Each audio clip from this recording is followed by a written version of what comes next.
Oui, je crois qu'il est important, à l'abord de ce sujet, de recontextualiser et de dire de quelle manière est-ce que nous devons décarboner nos déplacements. Nous avons un objectif de neutralité carbone à l'horizon 2050.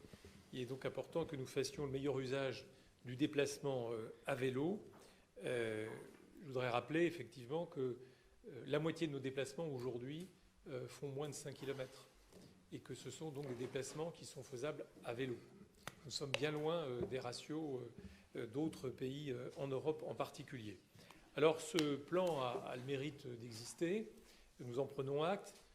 Nous le trouvons néanmoins un peu timide.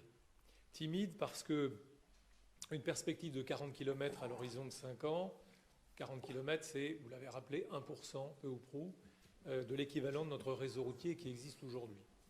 Puis 40 km, c'est guère plus qu'au fond la véloroute 50 que nous avons inaugurée l'an dernier en bordure de la Saône. Et donc, je crois qu'il faut rappeler l'ambition dans ce domaine qui est absolument nécessaire. Peut-être partir d'un constat ou d'un état des lieux qui manque, à savoir qu'il y a une ambition nationale qui est fixée, qui est de réaliser en l'espace de, on va dire, de 10 ans, enfin, en tout cas d'ici à l'horizon 2030 plus précisément, de tripler le nombre de kilomètres de véloroutes. 57 000 aujourd'hui, 150 000 à l'horizon de 2030. Comment pouvons-nous nous inscrire dans ce schéma national? Moi, j'ignore aujourd'hui les kilomètres qui existent à l'échelle de l'Ain, j'ignore les surlargeurs qui permettent de rouler en sécurité.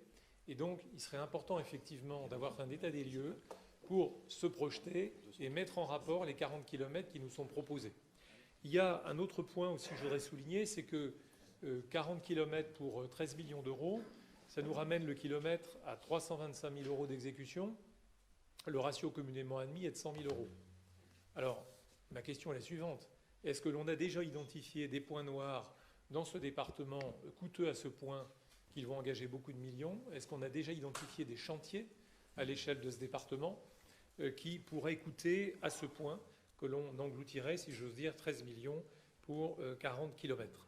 Voilà en tout cas les questions qui se posent. L'idée est bel et bien effectivement d'aller vers une décarbonation de nos déplacements, rien imposer. On peut aussi décarboner évidemment le déplacement en voiture, chacun le sait bien. Il y a dans ce département une perspective de schéma des installations de recharge pour véhicules électriques. Donc effectivement rien ne doit s'opposer, mais au contraire se conjuguer.